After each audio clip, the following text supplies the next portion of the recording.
আসসালামু আলাইকুম। বিয়ে বাড়ির সবজির রেসিপির বেশ কিছু রিকোয়েস্ট আমি পেয়েছি। আজ সেই রেসিপি আপনাদের করে দেখাবো। এই রেসিপিটা আমি নিয়েছি পুরান ঢাকার বাবুর্চিদের কাছ থেকে। উপকরণ সব ঠিক রেখে রান্নাটা করলে আমার বিশ্বাস এর স্বাদটা পাবেন 16 আনাই। তাহলে দেখে নেই কি কি সবজি আজ ব্যবহার করব।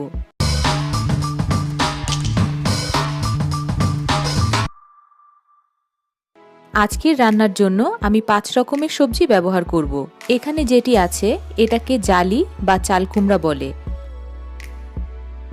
সেই সাথে পেঁপেও ব্যবহার করব।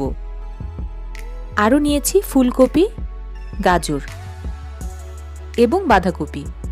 এছাড়া ছোট একটি মুরগির বুকের মাংস ছোট ছোট করে কেটে নিয়েছি। আর আজকের রান্নাটা করব সবজি সেদ্ধ না করেই। চলুন রান্নায় যাই। একটি প্যানে 1/4 কাপ তেল নিয়ে তাতে 3টা এলাচ ও একটা দারচিনি দিয়ে দিচ্ছি। এবার 1 কাপ পেঁয়াজ কুচি দিয়ে দিচ্ছি।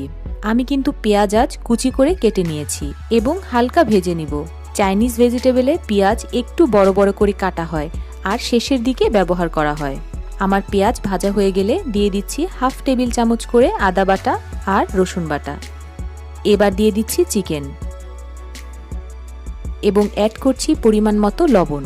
চিকেনের টুকরাগুলো পুরো সাদা সাদা হয়ে আসা পর্যন্ত ভেজে নিব। আজকের রান্নায় আমি চিকেন স্টক ব্যবহার করছি না। আমার চিকেন ভাজা হয়ে গেলে এখন সব সবজি অ্যাড করব। অনেকেই সবজিগুলো আগেই সেদ্ধ করে নেন, আর সেদ্ধ ছাড়া এইভাবে রান্না করলে আপনার সবজির টেস্ট কিন্তু অনেক বেড়ে যাবে। আর যে সবজিগুলো এখানে ব্যবহার করছি এগুলো সহজেই সেদ্ধ হয়ে যায়। আপনারা চাইলে এর মধ্যে শালগম, বরবটিও ব্যবহার করতে পারেন। আর বিয়েবাড়িতে কিন্তু ক্যাপসিকামের ব্যবহারটা একটু কমই হয়ে থাকে। আজকের রান্নার উপকরণগুলোর পরিমাণ ডেসক্রিপশন বক্সে দেয়া থাকবে, দেখে নেবেন। সবজি সব দেয়া হয়ে গেলে সব মিশিয়ে নিব এবং পুরো রান্নাটা কিন্তু আমি পানি ছাড়াই করব। মেশানো হয়ে গেলে এর মধ্যে দিয়ে দিচ্ছি কয়েকটা কাঁচামরিচ ফালি ঝালের জন্য এবং আরও কিছু লবণ। এইবার ভালোভাবে মিশিয়ে চুলার আঁচ মিডিয়ামে রেখে ঢেকে রান্না করব সবজিগুলো থেকে পানি বের হওয়া পর্যন্ত। ফিরে এলাম 5 মিনিট পর।